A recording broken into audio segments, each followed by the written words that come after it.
Yeah, so just kind of, I know you were in car sales, right?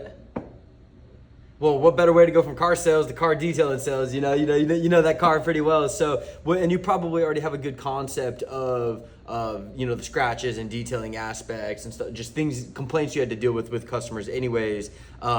And then you probably even, I mean, were you guys incentivized to sell like any kind of like custom detail package? You guys, yeah, you guys are like ceramic coating, paint protections and stuff like that.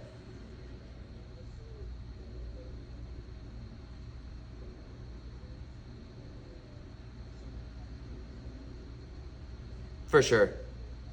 For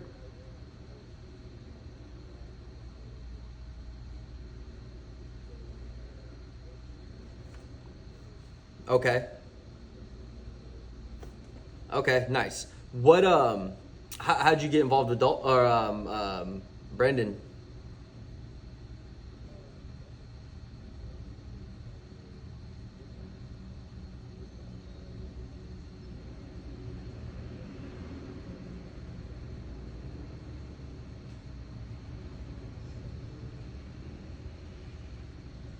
Dope, man. It's crazy how connections work sometimes, dude. Like how you just end up meeting people. Like, I just met Brandon a couple weeks ago at a marketing conference, and we were just shooting it up in the gym and chilling. And so I was just like, bro, you should start a door to door channel. And he's like, I'm already kind of looking at that. And I was like, dude, I'll train you up if you need to. So I ran door to door sales teams for 4 years. I sold DirecTV during college and whatnot, and so did pretty good at it. I would run pretty big teams. The attrition rate wasn't always the best. Door to doors, it's tough, man, especially when you're commission based only, and all these things. It gets pretty tough sometimes. But no, we always had solid teams. I know my last summer I think I made 116 grand in like 3 months knocking doors.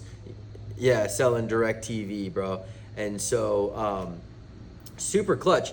So I just want to go over, so I know you said you've looked at the video. Just initially, what questions, do you have any questions or anything based off the video or anything that you've seen so far?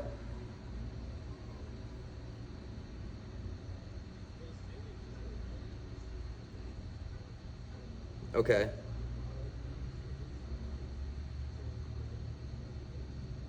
Fair enough. Yeah, yeah, and so objections are gonna be, and I was talking about it with Brandon. There's only so many objections you're gonna run into on the doors, 4 to maybe 5 objections.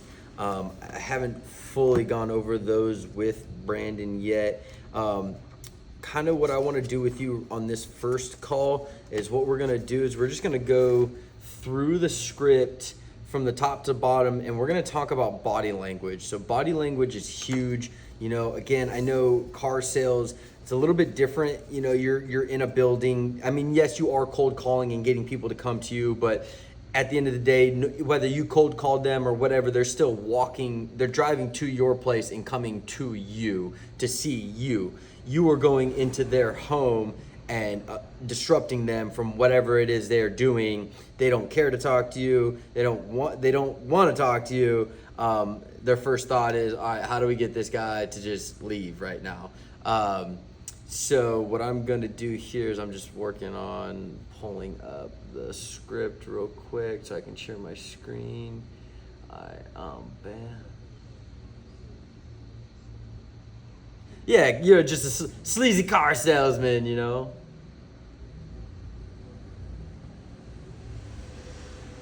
Nice. Love it, bro. Love it. Um,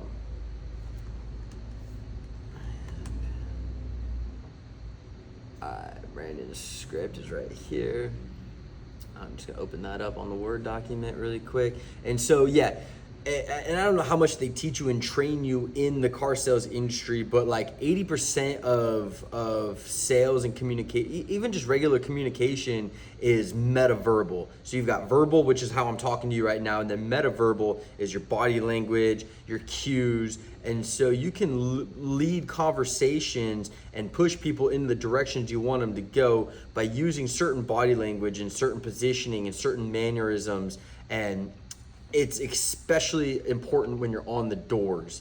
And so what I'm gonna do here is I'm actually going to turn this background off because I'm gonna end up standing up here and doing some stuff. Let me go ahead and turn this off for you here. And then I'm actually going to,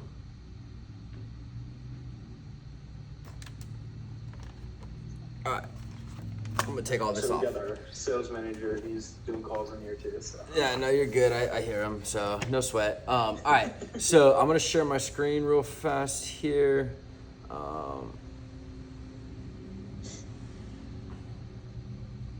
All right, let me know. Can you see the script? Let me turn mine sideways so I can get the different. There we go. All right. Actually, do you mind if I just like lay it right here in front of my face? Yeah, man, that's what I would do. As long as you're able to see it, you can see it, but can you at least see me too? Yep, I got you. All right. So what we're gonna do is we're kind of just break down the script a little bit, but I know you've already watched the video, so I broke the video down really well in what we sent you. So this is gonna be more talking about the body language and everything as you go through it. So, all right. So the first key factor is, all right. So when you come up to a door, you're gonna knock on the door, right? When you knock on the door, there's some very important things. So if I knock on your door, and then you come open the door and I'm just standing right there ready to talk to you, how do you think that's perceived by the customer? Very salesy, pushy. I'm right here. I'm like in your face. I'm ready to go. Like, hey, how's it going? Blah, blah, blah, blah, blah. All right, now check this out. All right, pretend you're coming to answer the door. All right, I knock on the door. All right, and then you come to the door, and what do you see right now? Back of your head. You see the back of my head, right? I'm not really paying attention to you. So when I knock on your door, I'm interrupting your day.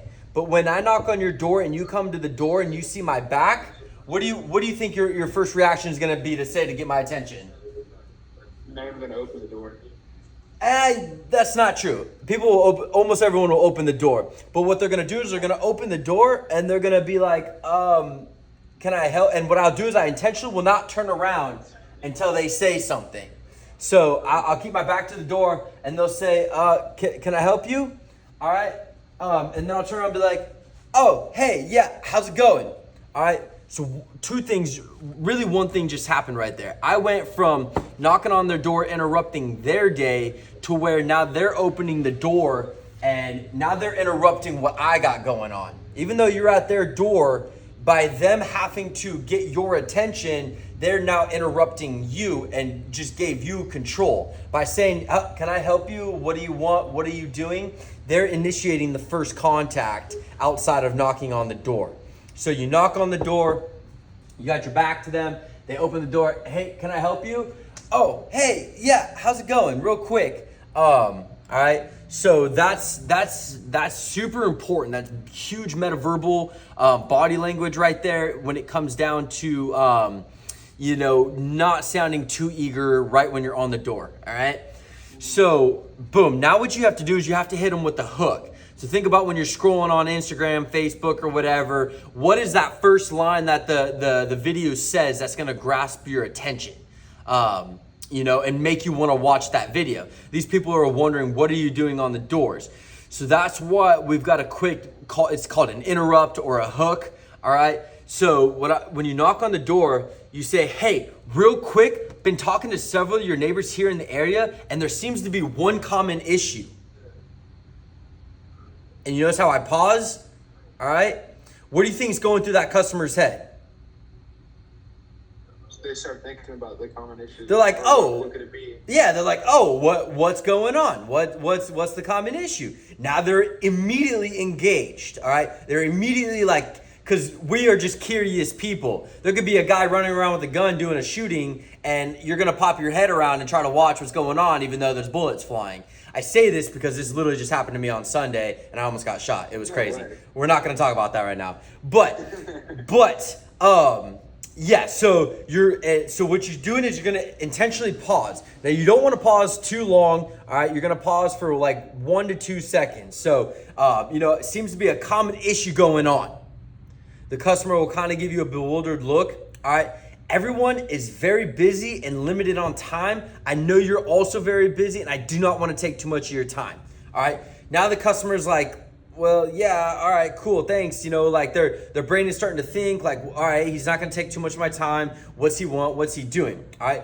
So those are very important. You knock on the door, you got your back turned. It's called a customer interrupt. So the customer interrupts you. Oh, hey, how's it going? Real quick, been talking to a lot of your neighbors. All right, and this is where the meta verbal. So what I'm doing is I'm pointing. So, hey, real quick, I've been talking to a lot of your neighbors. And if you've had some really good conversations with people, this is where it's super important to name drop. So if you talked to the Johnsons 3 doors down, even if you didn't sell them, as long as you had a decently lengthy conversation with them, they're cool people, be like, hey, been talking to a lot of your neighbors. I don't know if you know the Johnsons a few doors down. Yeah, there seems to be kind of one common issue going on. And now you just put a reference to a name. They're like, oh, I know the Johnsons. What is going on? Okay. So this is where it's super important to name drop if you can. So always get people's names and remember the names as you go through the doors. All right. I was talking to Brandon. Should be getting you some kind of CRM, and that'll help you out a lot. All right. All right. So boom, you go through the initial hook. All right. So and then as you're doing, you're pointing. I'm trying to get them. So when people are in their door jam, they are in a closed off, non-buying position, okay? So we were always trained to get inside the house. If you get inside the house, your chances of closing go up like 85%. Probably same with you in a car dealership. If you can get them to come sit down at your desk, or go take a test drive. That's why whenever you call a car dealership, the first thing they say is, when are you able to come down and take a test drive? Because getting that customer into your element is what you need to do. Now here, you don't want to necessarily get inside the house because you want to eventually get them out to the car and show them some aspects of what's wrong with their car, okay? So this is where I'm trying to, I don't know, I've been talking to your neighbors and I'm pointing, and a lot of times people I'll point so like drastically that people actually like look out down the street at their neighbors' houses and stuff, and they're kind of like, okay, they kind of stepped outside the doorway. All right, so you're breaking them down slowly but surely. All right.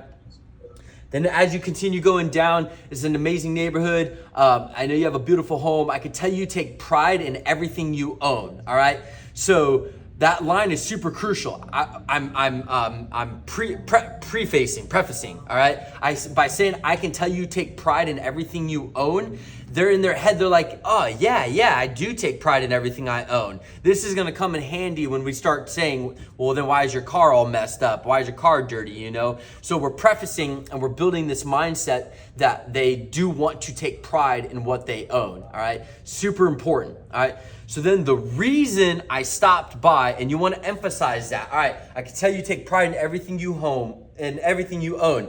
The reason I stopped by, and you want to do a self-interrupt. You want to pause after you say the reason. All right, you're going to do what's called a self-interrupt. You're just going to kind of stop right there. So the reason I stopped by, all right, and you're letting them know, because now what you're doing is you're triggering their mental cue to want to listen, because they want to hear the reason. They want to know what you're there for. The reason I stopped by was I noticed an issue with your car. Have you seen your wheels or the scratches? So what you need to be doing is as you're walking up to the house, you don't want to scope out their car. You don't want to stop and look around, but you need to be studying those cars. So if it's a driveway with 2 cars, walk up the middle of the driveway so you can look left, right, and you want to get as much visuals on the cars as you can as possible. You want to be looking for scratches, nicks, dents, dings, rings, bings. Just like when you're evaluating a trade-in, you're trying to find everything wrong with the car to nick down the trade-in value, okay? So you want to find anything you can to bring, this is where you're bringing the customer out of the door jam and out to the car, all right? If you don't see anything wrong with the car, 9 times out of 10, even if they just got the car washed, there's gonna be a lot of buildup of dirt and grime and grit on the rims, on the wheels, and Brandon will talk to you more about this, but the swirl marks on the car, if you shine a light on it, you can see all the swirl marks. That's where all the dirt builds up and all the little grooves. So you'll have to assess and work with Brandon on exactly what you want to use to pinpoint to bring them from the door jam out to the car. But this is just where you're getting them into your element. So you say, the reason I stopped by, I noticed an issue with your car. Have you seen your wheels? And this is where I'm pointing to the vehicle and I'm emphasizing, I noticed an issue with your car. Have you seen your wheels? And they're like, and I'm like raising my eyebrows. I'm like, have you seen your wheels? And I'm stepping back and pointing to the car. I'm getting them to be like, no, I haven't. What's going on? All right. And then that's where you're like, come check it out, All right, and you wave them over and you point to the car and you say, all right, have you seen your wheels? No? All right, cool, let's go check it out. All right, do you see how much body language I'm doing? I'm signaling them and then I'm taking a step, all right, a side step, and then I'm as soon as they start to walk out of the house, I'm just gonna start walking to the car. As you're walking to the car, this is a great opportunity to say, hey, I'm Justin, by the way. Hey, I'm Dalton, by the way. Pleasure to meet you. What's your name? All right. If you try to lean them towards the car, hey, have you seen your wheels? Let's go check it out. If they don't seem to move, all right, you don't want to get awkward in a weird stance. So then you just kind of take over. And then if you notice they're not really going to walk towards the car, try it again. Be like, all right, hey, go reach out to them. Hey, I'm Dalton, by the way. What was your name? Awesome. Tom, it's a pleasure to meet you. Real quick, let's go check out the car. All right. And then you start walking over to the car. All right. If you walk all the way over to the car, they're going to follow you. I can almost guarantee they're going to follow you at some point. They're going to want to see what's going on. All right. So then if you notice in the script, it says, shows the grime, build up, wheels, scratches, dents, nicks. All right, this is where you're gonna have to have a variable conversation with them. I can't really script that out. That's just something you're gonna talk to them about, whatever it is that you're showing them, all right? Once you feel like you've talked to them everything that you need to talk to them about, now you're gonna roll into your transition that's gonna lead to your close, all right? So this is really important. All right, again, I know you're very busy and the last thing you wanna do is sit at a detail center and wait to have your car detailed, right? Okay, now if you notice I put head nodding, all right, this is back to the meta verbal. So if I just said, the last thing you probably wanna do is sit and have your car detailed, you're like, okay. But if I say, the last thing you probably wanna do is sit and have your car detailed, right? You're more like, yeah, I don't want to sit and wait for that, So people mirror you. So when you start shaking your head, they'll naturally just start shaking their head and want to say yes. So you're getting them to agree to something they don't want to do. So not only are you showing them the issues with the car, but the main thing that you solve is these people don't necessarily care about their car. You're here to solve a problem, and that problem is they are too busy to sit and wait at a detail shop. So you're here to solve that issue. Okay, that is the issue you're creating, not that their car is dirty, that it takes too much time to go to a detail shop and wait to have their car detailed. So that's where you're like, the last thing you want to do is go sit and wait for your car to be detailed, right? And you're nodding your head, kind of canting, right? And they're like, yeah, I don't want to wait for that. Who does? Nobody wants to wait for that. Perfect.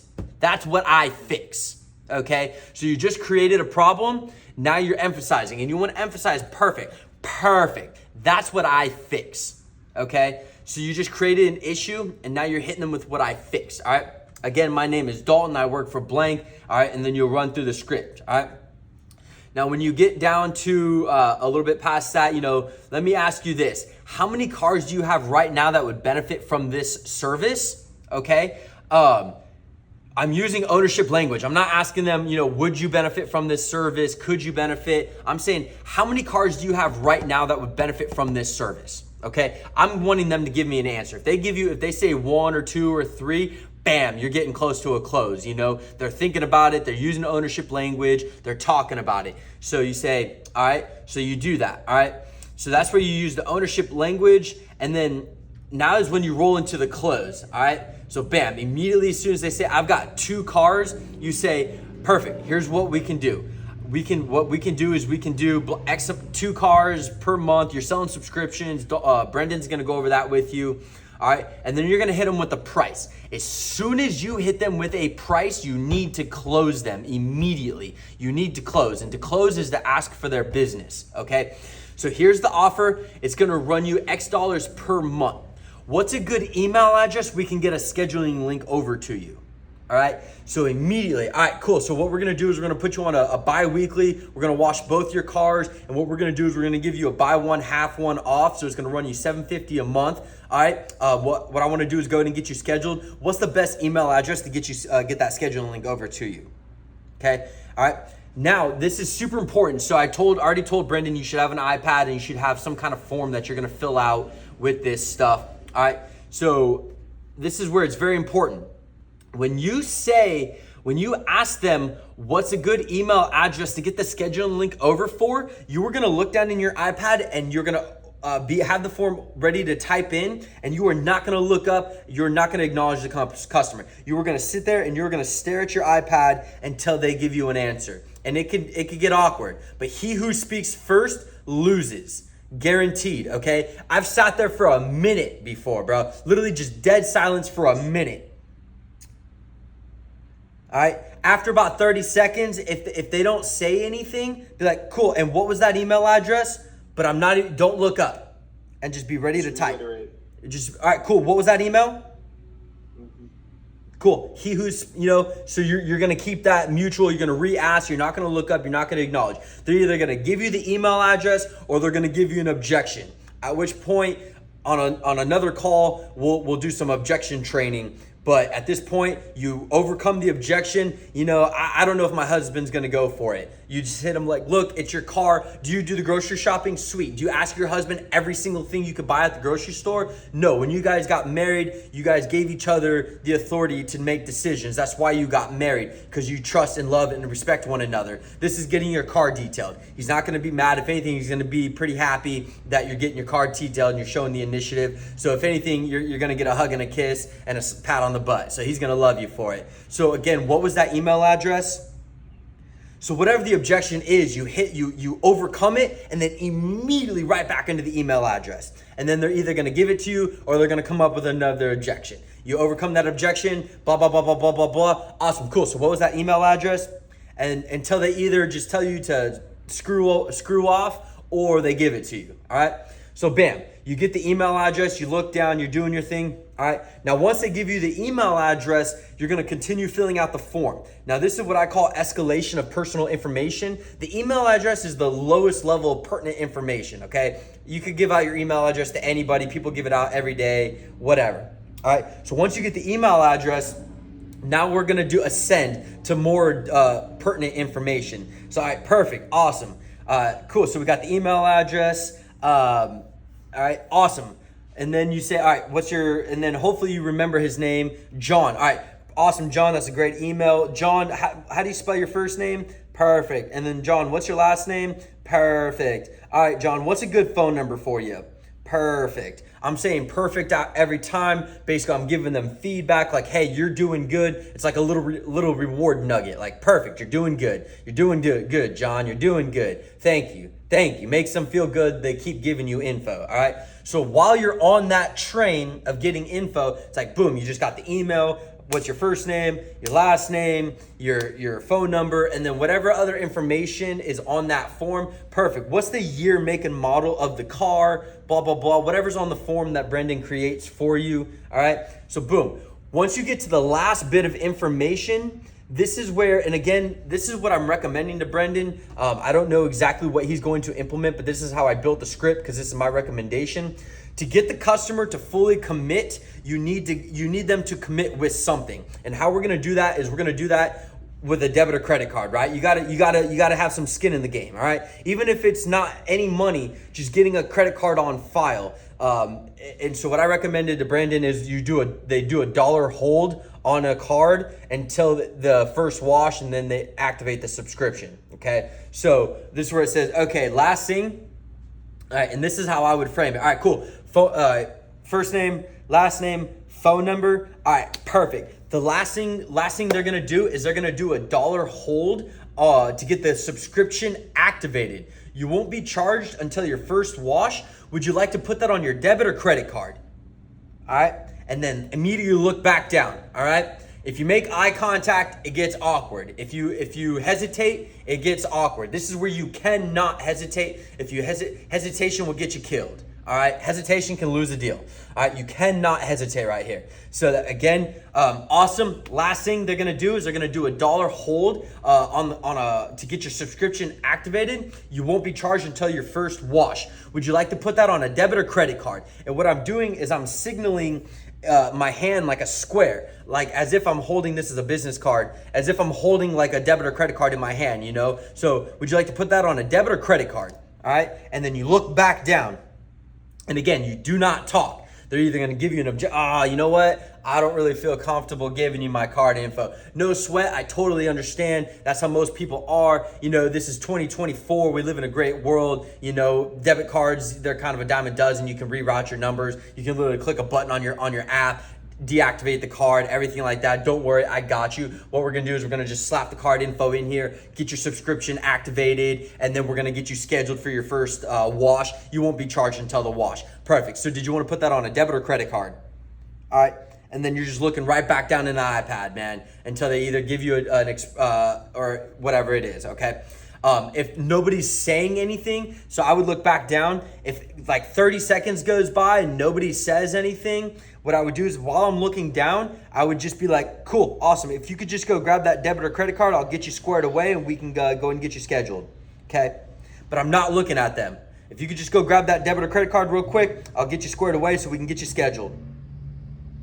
And you're right back into looking, you know? You're just looking down, not looking up at them. You only look up if they give you an objection or they say something that requires you to have to overcome. And then as soon as you overcome it, I don't know if I want to do it. Cool, I totally understand. Look, you're not binded. There's not a contract or anything like that. We're actually really, really busy. It's summertime. We're running these great specials. We've got so many people flooding in right now. What I want to do is I just want to go ahead and get you on the route and get your subscription put into the system so we can get you scheduled. Again, you're not going to pay for anything until the day your car gets washed. So again, did you want to put that on a debit or credit card? And then bam, you overcome the objection and they're right back into the close. All right. So then you close them. Once you get the credit card info, then depending on whatever kind of system you guys get set up, you're either going to schedule them right then and there, or the back office is going to call and schedule them. That's some logistical stuff that you're going to have to run with Brandon. So, So that's the whole script from beginning to end. I know that's a lot of information right there. I'm recording this. So what I'm going to do is I'm going to send it over to you guys like a YouTube video like I did before, so you can go back over and watch this. But that being said, do you have any questions about anything that I just kind of went through? What if they just don't want the subscription? They just want to pay for the car wash. Would I just go the same way? Yeah, man. So the same way, I mean, if they're just wanting the car wash and they're telling you, I want the car wash, or they're giving you signs like, hey, I don't know if I want to do a subscription, maybe just a wash, then you just transition. All right, cool, no sweat, awesome, yeah. Well, what we'll do is we'll go ahead and get you scheduled, and all I gotta do is just slap a debit or credit card. I'd be like, look, we're extremely busy. And, the last thing we need is people backing out or canceling on us. So I just need to go ahead and put a debit or credit card on file. They're going to do a $1 hold. You won't be charged until the wash, but we'll go ahead and get you scheduled. What was that debit or credit card number? All right. So I would go still close them the same way. But if they say, hey, look, I don't want to do subscription, I just want to do a single wash, then the biggest thing that reps do in the beginning when they have a script memorized is I've literally been with reps when the customer's like, yeah, I want to do it. But they're so like, I got to get through my script to all the way to the end. It's like, bro, if the customer says, let's do it, then screw the script. All right, bro, what you got? Give me your debit, give me your credit card. Let's close you down, baby. Let's go, So don't hesitate or be afraid to transition right into just pull an audible. All right, cool. Obviously you want to push the subscriptions, but if they just want to do a single wash, hey, that's totally fine. I completely understand. And again, this is something you have to work out with Brandon. It's like, hey, anyone who signs up for a subscription, they're getting a half off their first wash. If you don't want to do a subscription, that's fine. We'll wash your car once, but I promise you, once we wash it once, you're going to see how awesome it is. You're going to want the subscription. So, but that's totally fine. We'll come on out. And let's get you scheduled. And I would schedule them right then and there. Be like, awesome, cool. So I got my calendar pulled up. Go ahead. And every time you need to do something, tell the customer, like, all right, cool. We're gonna go ahead and get you scheduled. Go ahead and pull your phone out and pull up your calendar, and let's go ahead and find a time that works for you. All right. Don't ask them like, hey, what time works best for you, or do you happen to know your schedule? No. Tell them, hey, grab your phone, pull out your calendar. Let's find a time that works for you, and we're gonna get you booked. Okay. If sometimes if they say, I need to talk, dude, I used to have customers calling their spouses, like, their husband would be like, I need to talk to my husband. You know what? I get it. I understand. What's your husband doing right now? They're like, oh, he's out doing blah, blah, blah. All right, cool. So you could probably call him right now. Sweet. Awesome. Well, look, normally I wouldn't have you bother him. We're running these specials right now. We don't even normally do door to door, but since we're running these summer specials, my manager's got me out running a door to door campaign. I want to lock you down. You seem like you're going to benefit from this. You have a beautiful car. I want to get it taken care of. Let's call your husband really quick and just make sure we're all on the same page. Awesome. So go ahead and call your husband right now. And dude, I would make them call their husband, and then I would take the phone away. They'd be like, hey, babe, I got some guy. And I would even coach them. I'd say like, look, call your husband. Tell him you got this really awesome guy here that's trying to hook you guys up. Got some cool specials for you. And then I'm just going to pass the phone over. All right. And they would call their husband. The husband would answer the phone and be like, hey, babe, I got some guy here. And I would kind of just take the phone. Let me talk to him. I'd be like, yo, Tom, what up, bro? How you doing, man? Look, dude, I won't take up too much of your time. And there's a whole nother training on that, man. You got to be very charismatic to pull stuff off like that. But you go into that, dude, and then I would sell the husband, and I'd be like, all right, cool. So we're going to go and sign up with your wife and everything. He's like, yeah, man, that's cool. Sweet. Awesome. Nancy, you heard that, right? Sweet. Tom, bro, you're a killer. You have a great day. Hang up. All right, Nancy, cool. Now, did you want to just go ahead and put that on your debit or credit card? Bam, right into the close. So a lot of variables, a lot of this is going to come with trial and error, and we'll have some more calls. Once you've got the script memorized and you do a bunch of role plays with Brandon, I'm going to have you jump on and we'll do some role plays together, and then we'll come up with some objection overcoming and everything like that. And so again, I'm going to send you this video when we're done. And we'll roll from there. So we got 6 minutes left. You got any other questions? I think that's it. I mean, you explained everything really well. That's what I thought on the first video too. You explained a lot, and I understood it. I appreciate that, bro. I knocked doors for a lot of years, man. I've knocked on thousands of doors. It's like it's one of those things. Once once you know it, And it's kind of all the same stuff, dude. It's just the same objections over and over and over again. So once you you're knocking on someone's door, there's only so many things they can say to you. So once you overcome them, it becomes so easy to just overcome those objections and then knock them down, break them down, and stuff like that, and kind of just roll into it. So so from here forward, what you need to do is study the script, study these videos. I'm gonna send you this video. You can go back, study it if you have any questions. And then I'll keep in the contact with Brandon. If you have any questions, you got my number. Feel free to shoot me a text. And then I'll get with Brandon, and when he feels like you're ready to jump on a call with the big boy over here, we'll jump on a call and we'll do some role play, and we'll see where you're at, So I'll have you knock my door. I'll pretend to be a customer. The biggest thing is with these scripts, you need to memorize, internalize, and then personalize, okay? So that's where you don't sound like a robot. You need to have it so memorized that you can internalize it and make it a natural flowing sounding conversation. And then personalize it by when you're talking to somebody, if they're giving you signs or they're giving you feedback, don't be afraid to kind of adjust fire and adjust and personalize it to the person you're talking to, And so that's just where you're gonna have to, that just comes with experience. But just it can't sound scripted, Like when I knock on your door, it's just like, hey, real quick, I don't know if you had a chance, your neighbors talked to you yet, or have you talked to your neighbors at all? No sweat. Let me fill you in real quick. Kind of what's going on. A lot of people are super busy, super out of time. That's kind of what I fix. Have you had a chance to take a look at your car yet? It's just very fluid, very conversational.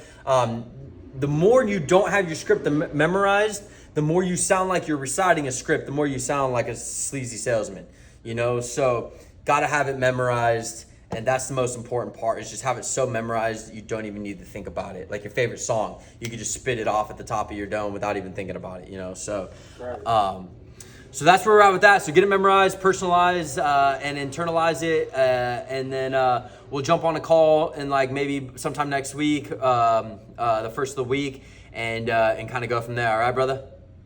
Yes, sir. I appreciate you, Justin. Yeah, no sweat, Dalton. Well, hey, man, you have a great rest of your